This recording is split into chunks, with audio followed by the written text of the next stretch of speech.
Պարոն Քերոփյան, թերևս բոլորի ուշադրության կենտրոնում միջազգային թոփ թեման դա Իրան-ԱՄՆ պատերազմ, հետո բանակցություններ, եթե կարելի է այդպես անվանել, երկշաբաթյա հրադադարն է։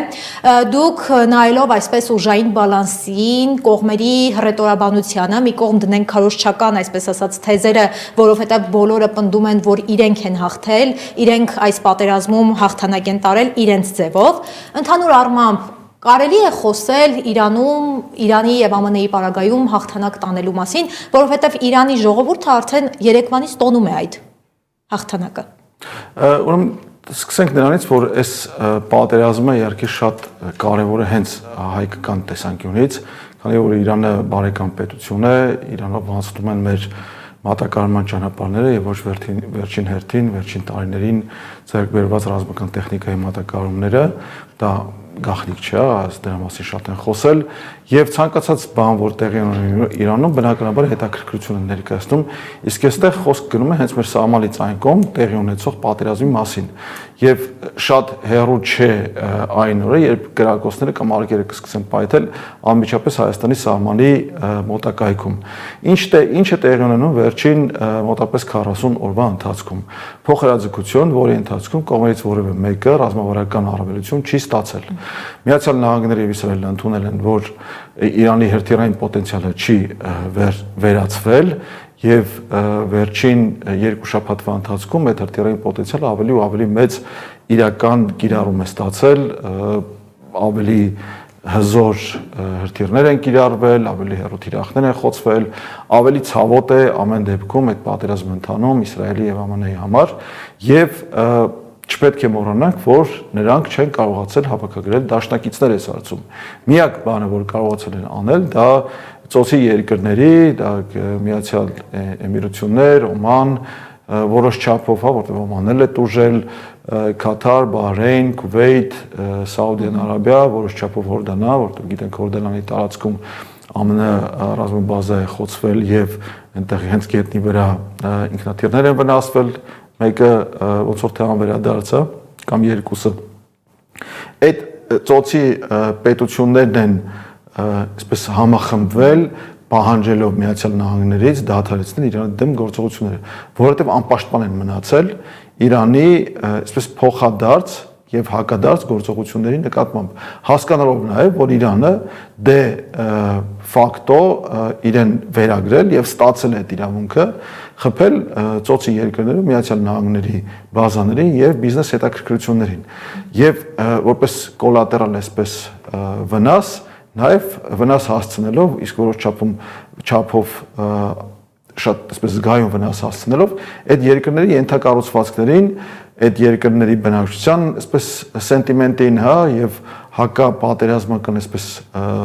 ալիքը կարող է շատ մեծ չափ ստանալ եւ խժռել իրականում Միացյալ Նահանգների ամբողջ հետաքրքրությունները ծոցի երկրներում։ Այն ինչ որ սպասվում է Իսլամաբադում, ես իրականում դրան շատ այսպես սկեպտիկ եմ վերաբերվում, այն իմաստով, որ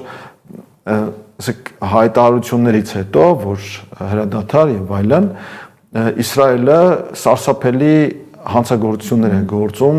Լիբանանի ոչ միայն հարավում, կադրեր ենք տեսնում, ինչպես Բեյրութում ռմբակոծություններ են եւ ահռելի չափի հասնող ռմբակոծություններ են օդային եւ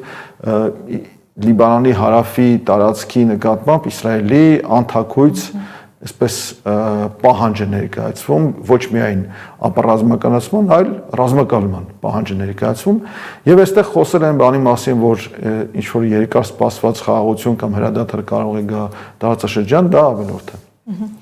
Պարոն Քերոփյան, թերևս դուք ձեր խոսքում էլ նշեցիք, որ Իրանում տեղի ունեցող իրադարձությունները կարող են նաև Հայաստանի վրա ուղիղ ազդեցություն ունենալ։ Մեկն այն է, որ դեռևս չէր սկսել պատերազմը ԱՄՆ-Իրան, խոսքում էր բոլորիս հայտնի թրիփի իրագործման մասին, եւ այնպես է ստացվում, որ շատ փորձագետներ, վերլուծաբաններ, թե Հայաստանից եւ թե այլ վայրերից, այն կարծիքին են, որ Թրամփը գնաց թրիփի ստեղծմանը, գլխավոր նպատակն այն էր, որ տարածաշրջանում ունենար ներկայություն հենց Իրանի հետ սահմանին եւ փորձեր ճնշել Իրանին, հա, որովհետեւ բոլորս էլ գիտենք, որ Իրանի պաշտոնական Թեհրանի համար կարմիր գիծ է, այսպես ասած, ամերիկյան ներկայության տեղակայումը Սյունիքում եւ Իրանը մեկ անգամ չէ որ բարձր մակարդակով այդ մասին հայտարարել է։ Հիմա ինչ է ստացվում, եթե կողմերը նստեն բանակցությունների ստեղան, միանշանակ մենք այլ Իրան ենք տեսնելու պատերազմից առաջ եւ հետո։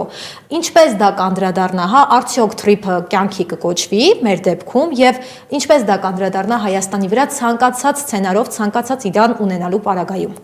Սկսենք նրանից, որ թրիփը անթակույց կերպով Ադրբեջանի կողմից ներկայացում է որպես իրենց այսպես դիվանագիտական հաղթանակ եւ Հայաստանին պարտադրված ծրագիր։ Որևէ մեկ անգամ նախքան օգոստոսի 8-ը խոսակցություն չի գնացել նրա մասին, որ հայ-ամերիկյան ձեռնարկություն է ստեղծվելու, որը կառավարելու է Սյունիքի հարավով անցնող ճանապարհը, որով Ադրբեջանին թույլ է տրվելու անխոչնդոտ անցուդարձ։ Հիմա մենք ունենք օգոստոսի 8-ից հետո մի վիճակ, որ իրողություն, հա, Իրանի հյուսիսային սահմանից մի քիչ հյուսիս, որ այնտեղ կա դե յուրե ամերիկյան ներկայություն, հունվարին կնքված էլի այսպես հուշագրերի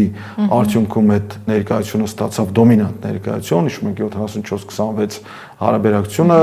ոչ հօգուտ Հայաստանի, հա, ի վնաս Հայաստանի կարելի է այսպես ասել, բայց ես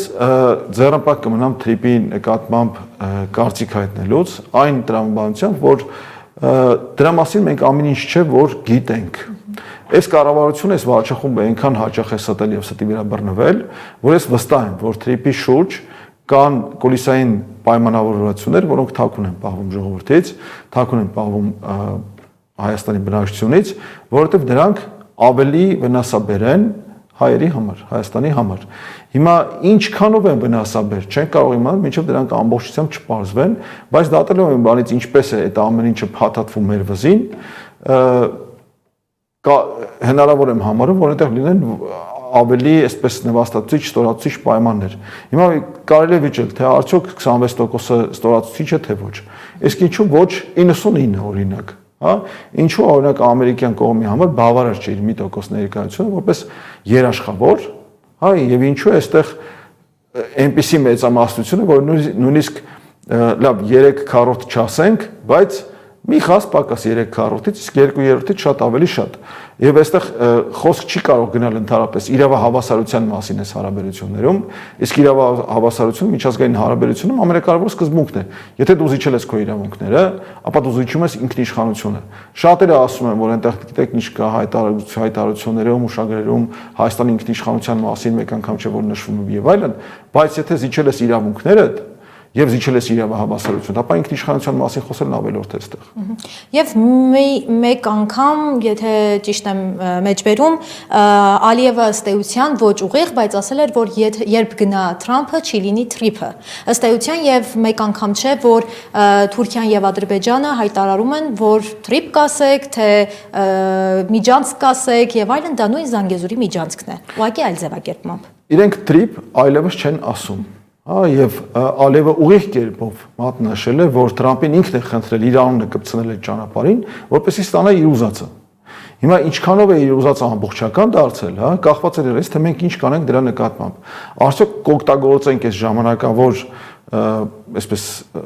շունչ քաշելու համար այս հնարավորությունը կամ այս ժամանակաշրջանը, թե կսպասենք էլի ընտրական քարոզարշավով կզբաղվենք ընդհանրապես եւ ժողովրդին չենք պատրաստի վատագույն սցենարին։ Իսկ վատագույն սցենարը գիտենք ինչ է, թուրքական պետությունների կազմակերպությունների քարտեզում Հայաստան չկա, Հայաստան տեղանունը նույնիսկ չկա Թուրքիայի այսպես շահերի քարտեզում, եթե Եգիպտոսը կամ Լիբիան իրենց սահմաններով կան եւ իրենց անուններով, Հայաստան տեղանունը նույնիսկ այդտեղ չկա։ Եվ իրենք չեն էլ թաքցնում։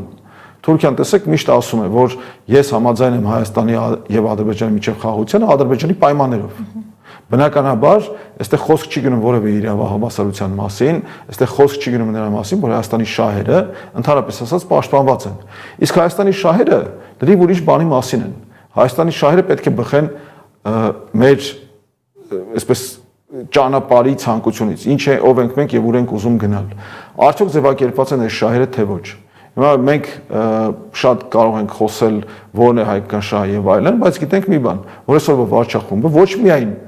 պաշտպան չէ հայկական շահերի, այլև չի էլ ձգտում ձևակերպել այդ ազգային շահերը։ Հրաժարվել են